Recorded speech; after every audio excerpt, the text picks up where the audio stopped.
Hello everyone, welcome to sweet memories. Upcoming రివ్యూలోకి వెళ్ళిపోదాం. అమర్ అంజుని ఇంటికి తీసుకువచ్చిన తర్వాత తన రూమ్లో మెస్సీగా పడి ఉన్న ఫైల్స్ని మళ్ళీ రీఆర్గనైజ్ చేసుకుంటూ సర్దుకుంటూ ఉంటారు. కరెక్ట్గా అదే టైంకి బాగి ఏవండి ఏవండి భోజనం చేయడానికి కిందకి రండి అని పిలుస్తుంది. ఒక్కసారిగా అమర్ బాగి వైపు చూస్తారు. ఇప్పుడు మీరు నన్ను ఏమని పిలిచారు అని అడుగుతారు. ఏవండి అని అన్నాను అని అంటుంది బాగి. ఒక్కసారిగా బాగి అయ్యో, నేను సార్ అని పిలవాలి కదా, ఏవండి అన్నానేంటి అని షాక్లో ఉంటుంది. ఇంక వెంటనే అలా అమర్ చూడండి, ఎప్పుడైనా ఒక భార్య మాత్రమే భర్తని ఏవండి అని పిలుస్తుంది. అలాంటిది మీరు నన్ను ఏవండి అని ఎందుకు పిలుస్తున్నారు? నాకు నిజం చెప్పండి. నిజంగా మీరు కేర్ టేకరేనా, లేకపోతే ఇంకా ఏదైనా, అంటే మీరు నాకు భార్య అవుతారా? కావాలనే పరిస్థితులకి లోబడి నాకు అబద్ధం చెప్తున్నారా? నాకు చెప్పండి, నిజం చెప్పండి అని అడుగుతారు.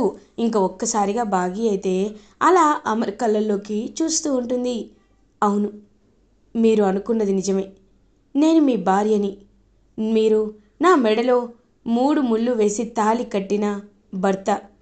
మీరు క్షేమంగా ఉండాలని, ఎక్కడ నిజాలు తెలిసి మీ బ్రెయిన్ స్ట్రెస్కి గురైతే మీకు బ్రెయిన్ స్ట్రోక్ వస్తుందనని నిజాన్ని దాచిపెట్టాను. ఇలా మీ ముందు నాటకం వేస్తున్నాను. కావాలంటే నా మెడలో ఉన్న తాళిని చూడండి. ఈ తాళి మీరు నా మెడలో కట్టినదే అని బాగి తాళిని చూపిస్తుంది. ఒక్కసారిగా అమరైతే అలా ఇంకా షాక్లో ఉండిపోతారు. ఆ తాళి వైపు చూస్తూ చాలా ఎమోషనల్గా ఫీల్ అయ్యి బాగి అని బాగిని హక్ చేసుకుంటారు. ఏవండి, మీరు మీరు సంతోషంగా ఉండడమే నాకు కావాలి అని అంటారు. కానీ ఆ పిల్లలు అని అనేసరికి ఆ పిల్లలు ఆ పిల్లల్లో బుజ్జమ్మ మాత్రమే నాకు పుట్టిన పాప. మిగతా 4 పిల్లలు ఆరు అక్కకి పుట్టిన వాళ్ళు. ఆరు అక్క నా అక్క, సొంత అక్క. మీరు మొదట పెళ్లి చేసుకుంది ఆవిడనే.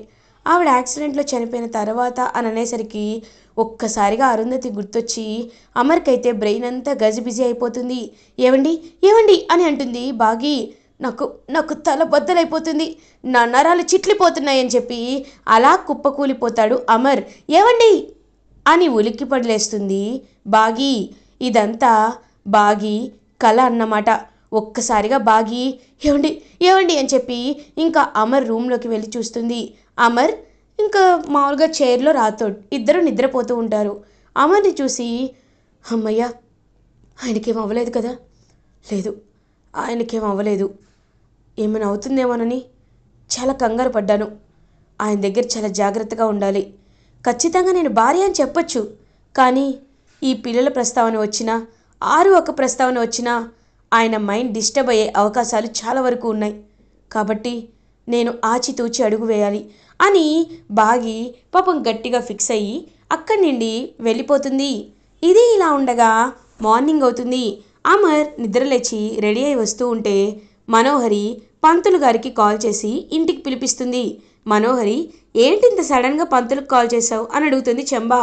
చెప్తాను చంబా, రాని, అప్పుడు నీకే అర్థమవుతుంది అని నవ్వుతూ ఉంటుంది మనోహరి. ఇంకలా అమర్ జాగింగ్ నుండి ఇంటికి రాగానే పంతులు గారు నమస్కారం బాబు అని చెప్పి పంతులు గారు పలకరిస్తారు. నమస్తే, మీరు అని అంటారు. నేను ఈ కాలనీలో ఉన్న గుడిలో పూజారిని. నేను మీకు ఇంతకుముందు బాగా తెలుసు బాబు. ఈ ఇంట్లో ఎలాంటి వ్రతాలు కావాలన్నా, పూజలు కావాలన్నా నన్నే మీరు పిలిచేవారు. అది కాకుండా ఏదైనా ముఖ్యమైన విషయాలుంటే నాకే మీరు పిలిచి ముహూర్తం పెట్టమనేవారు. అలాంటిది మీ పెళ్లి ముహూర్తం దాటి కొన్ని రోజులవుతుంది, ఇంకా రాలేదేంటా అని వచ్చాను బాబు అని అంటారు. పెళ్లి ముహూర్తమా అని అంటారు. అవును, మీకు మనోహరి గారికి పెళ్లి నిశ్చయం చేసుకున్నారు కదా బాబు. మీ ఇద్దరూ ఎంతో సంతోషంగా ఉన్నారు. ఆ టైంకి దేవుడు ఏంటో మీకు ఇలాంటి యాక్సిడెంట్ చేశాడు. నిజం చెప్పాలంటే మీ పెళ్ళి వారం క్రితమే జరిగిపోయి ఉండాలి, కానీ మీ దురదృష్టవశాత్తు యాక్సిడెంట్ అయింది. బాబు, రేపు మంచి ముహూర్తం ఉంది. ఆ ముహూర్తంలో మీరు పెళ్లి చేసుకుంటే ఇక మీ మధ్య ఎవరూ రారు. చిలక గోరింకల్లా నిండు నూరేళ్ళు ఉంటారు. కాబట్టి రేపు ముహూర్తం ఖాయం చేసుకోమని చెప్పడానికే ఇక్కడికి వచ్చాను బాబు అనేసరికి అప్పుడే అక్కడికి వచ్చిన బాగి, పిల్లలు, రాథోడ్ అందరూ షాక్లో ఉండిపోతారు. ఇంకా అమర్ మనోహరి వైపు చూస్తారు. మనోహరి ఏమో పంతులు గారు అమర్కి ఇప్పుడు హెల్త్ బాగాలేదు పంతులు గారు, మీరు అలా ఇబ్బంది పెట్టకండి. అమర్ హెల్త్ కంటే నాకేది ఎక్కువ కాదు అని అంటుంది. అమ్మ, ఆరోగ్యం అంటే ఇప్పుడు మామూలుగా నడుస్తున్నారు కదా, చేతులు కాళ్ళు మామూలుగా కదుపుతున్నారు కదా.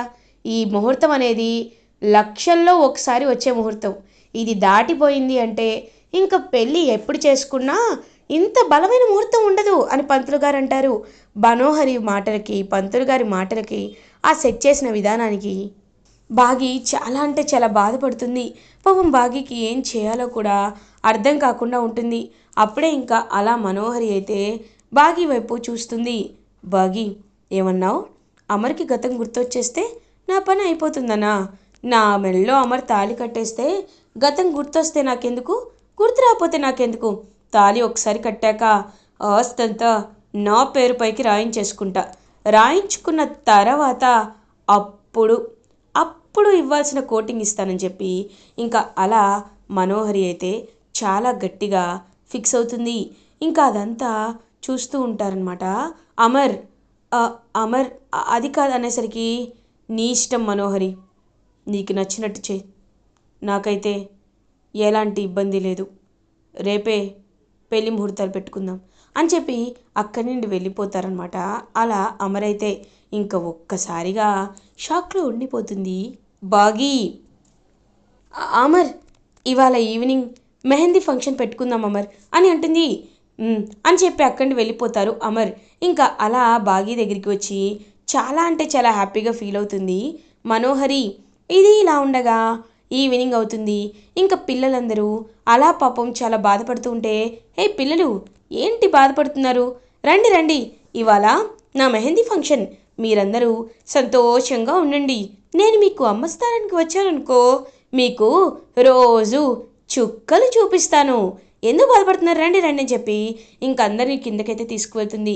బాగీ ఏమో అలా పాపం చూస్తూ ఉంటుందన్నమాట వాళ్ళందరి వైపు. బాగీ రెడీ అయి ఉండడం చూసి అమర్కి చాలా అంటే చాలా బాధగా అనిపిస్తుంది. ఇంకా అలా అమర్ బాధపడుతూ ఉండడం, ఇటువైపు బాగీ బాధపడుతూ ఉండడం, అలా ఫ్యామిలీ మెంబర్స్ అందరూ బాధలో ఉండడం, అదంతా చూస్తూ ఉంటాడు అమర్. కానీ చూసి కూడా ఏమీ చేయలేని పరిస్థితుల్లో సైలెంట్గా ఉండిపోతాడు. అలా ఇంకా ఫ్యామిలీ మెంబర్స్లో అమర్ గారు, మీరు తనకి పెట్టండి, లైక్ తనకి మెహందీ పెట్టండి అని చెప్పి చెంబా అంటుంది.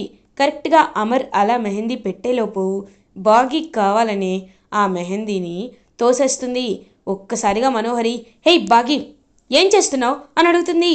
నా ఇష్టం, అయినా నేను కాల్జేరి పడిపోయాను మనోహరి, ఇది కావాలని చేయలేదు అని బాగీ అయితే ఇంకా గట్టిగా చెప్తుంది. ఇంకా మనోహరి ఏమీ మాట్లాడకుండా సైలెంట్గా ఉంటుంది. కరెక్ట్గా అప్పుడే అమరేమో ఇంకా అలా బాగీ చేతికి అనుకోకుండానే మెహందీ పెడతారు. అమర్ బాగీ ఇద్దరు ఒకరి కళ్ళలోకి ఒకరు చూసుకుంటారు. ఇంకా బాగీ అమర్ ఇద్దరు అలా హ్యాపీగా టైం స్పెండ్ చేయడం చూసి మనోహరి కూడా చాలా అంటే చాలా ఇరిటేటింగ్గా ఫీల్ అవుతుంది. ఇది ఇలా ఉండగా మార్నింగ్ అవుతుంది. అమర్, మనోహరి అందరూ గుడికైతే ఇంకా రీచ్ అవుతారు. బాబు, ఇంకొక అరగంటలో మంచి ముహూర్తం ఉంది, మీరందరూ మీ పనులు చూసుకుంటూ ఉండండి, ముహూర్తం అప్పుడు నేను పిలుస్తానని చెప్పి ఇంకా అలా పంతులుగా చెప్పేసరికి పాపం బాగి ఏమో బాధపడుతూ కన్నీళ్ళు పెట్టుకుంటుంది. మిస్ అమ్మ, ఇంత ఇంత పెద్ద సంభవం, ఇంత ఇన్సిడెంట్ జరుగుతున్నప్పుడు కూడా మనం సైలెంట్గా ఉండడం కరెక్ట్ కాదు మిస్ అమ్మ. ఎలా అయినా మన అమర్ సార్కి నిజం చెప్పేద్దాం మిస్ అమ్మ, నిజం చెప్పేద్దాం మిస్ అమ్మ అని చెప్పి ఇంకా అంటాడనమాట రాథోడ్. లేదు రాథోడ్, ఆయనకి నిజం తెలియకూడదు, తెలిస్తే ఆయన చాలా బాధపడతారు, ఆయన ఆయన నరాలు చిట్లిపోతాయి, అలా జరగకూడదు రాథోడ్, మనం దీన్ని వేరేలా డీల్ చేద్దాంలే, అంతా పైవాడే చూసుకుంటాడని చెప్పి పాపం అలా బాగి సైలెంట్గా ఉండిపోతుంది. భగవంతుడా అని రాథోడ్ ఇంకా అలా దేవుడి దగ్గరికి వెళ్ళి ఇంకా గుళ్ళో గంట కొడుతూ ఉంటాడు. భగవంతుడా, ఎందుకు ఎందుకు భగవంతుడా మా సార్కి మా మేడంకి ఇన్ని పరీక్షలు పెడుతున్నావు? మిస్ అమ్మ ఇంట్లో అడుగు పెట్టినప్పండి నిస్వార్థంగా తన పనులు తను చేసుకుంటుంది. ఏ రోజు ఎవరి గురించి కూడా తను ఏ మాత్రం కంప్లైంట్ ఇవ్వలేదు. నలుగురి పిల్లల బాగునే చూసింది, కానీ ఎప్పుడు తను ఎవరు బాధపడాలని, మనోహరిలా పిల్లలందరూ టార్చర్ పడాలని ఎప్పుడు చూడలేదు. అంత మంచి మనసున్న, అంత నిష్కల్మషమైన బాగీకి ఎందుకు ఇంత పరీక్షలు పెడుతున్నావు? బాగీ ఇప్పుడు ఒక్కసారి సైలెంట్గా ఉందంటే ఆ మనోహరి ఇంకా ఇంకా బాగీని ఆడుకుంటూనే ఉంటుంది. అలా జరగకూడదు. జరగకూడదు దేవుడా, ఎలా అయినా నువ్వే తనకి దారిని చూపించాలి అని చెప్పి చాలా గట్టిగా ఇంకా ఫిక్స్ అయ్యి అడుగుతాడనమాట రాథోడ్. అప్పుడే కరెక్ట్గా ఇంకా అమర్ పెళ్లి కొడుకులా రెడీ అయ్యి ఇంకా పెళ్లి బట్టలు వేసుకొని నుదుటిన బాస్కం పెట్టుకొని రెడీ అవుతూ ఉంటే కరెక్ట్గా ఎవరైతే వార్డెన్ ఉన్నారో అనాథశరణాలయం వార్డెన్ సరస్వతి మేడం ఆవిడ వస్తారు. వచ్చి ఇంకా గుడి బయట ఉన్న అమరేంద్ర వెట్స్ మనోహరి అనే ఒక పోస్టర్ని చూస్తారు.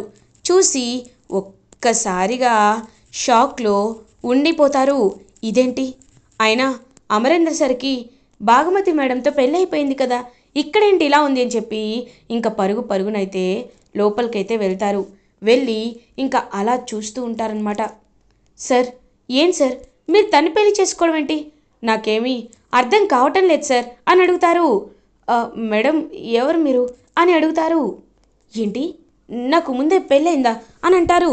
అవును సార్, కావాలంటే ఈ ఫోటోలు చూడండి అని చెప్పి ఇంకా ఫోటో చూపించేసరికి ఒక్కసారిగా షాక్లో ఉండిపోతారనమాట అమర్. అంటే భాగి నా భార్య అని అడుగుతారు. అవును సార్, భాగమతి గారే మీ భార్య.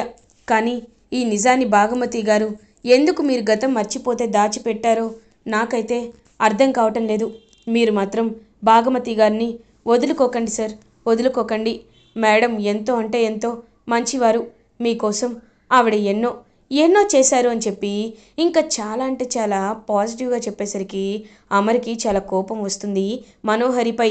ఇంకా మనోహరి గురించి తలుచుకుంటూ ఉంటాడనమాట అమర్.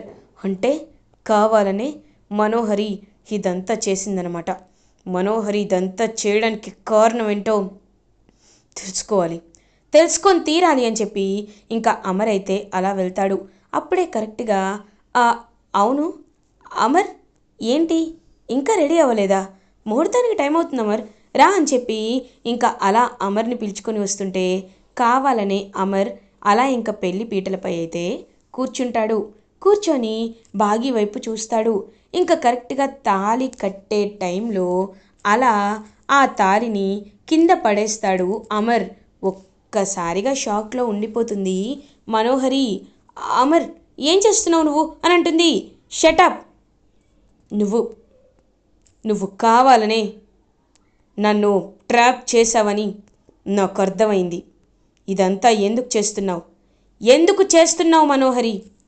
చూడు, నువ్వు నా భార్యవి కాదు, కాబోయే భార్యవి అస్సలే కాదు. నువ్వు ఈ ఇంట్లో కేవలం ఉంటున్న మనిషివి మాత్రమే. కానీ నా భార్య ప్లేస్లో వచ్చి ఇంత నీచానికి దిగజారుతావా? నిన్ను చూస్తుంటేనే నాకు అసహ్యంగా ఉంది. ఇప్పుడే కాదు, జన్మలకు కూడా నా భార్య అంటే కేవలం బాగి మాత్రమే అని ఇంకా అలా బాగి వైపు చూసి బాగి మెడలో ఇంకా తాళిని కట్టాలని ఫిక్స్ అవుతారు అమర్. ఇంకా బాగి ఒక్కసారిగా అలా ఆనంద బాష్పాలతో షాక్లో ఉండిపోతుంది. మనోహరి ఇంకా చాలా కోపంగా ఫీల్ అవుతుంది. అమర్, షటప్ మనోహరి, ఇంకా నువ్వు నా ఇంట్లో ఉండే అవకాశం కూడా నేను ఇవ్వాలి అనుకోవటం లేదు. నువ్వు వెళ్ళిపో మనోహరి, వెళ్ళిపో అని అమర్ చెప్తారు. ఇంకా వెంటనే అలా మనోహరి అయితే ఒక్కడి నుండి వెళ్ళిపోతూ ఉంటే ఇంకా బాగి మనోహరి వైపు చూసి చాలా అంటే చాలా హ్యాపీగా ఫీల్ అవుతుంది. ఇంకలా అమర్ బాగి ఇద్దరు దగ్గరవుతారు. అదంతా చూస్తూ చాలా ఇరిటేటింగ్గా ఫీల్ అవుతుంది మనోహరి. ఇలా ఎపిసోడ్ ఎండ్ అవుతుంది. ఫర్దర్ ఎపిసోడ్ రివ్యూస్ ముందుగా మీకు కావాలి అనుకుంటే మా ఛానల్ని సబ్స్క్రైబ్ చేసుకోండి. Thanks for watching.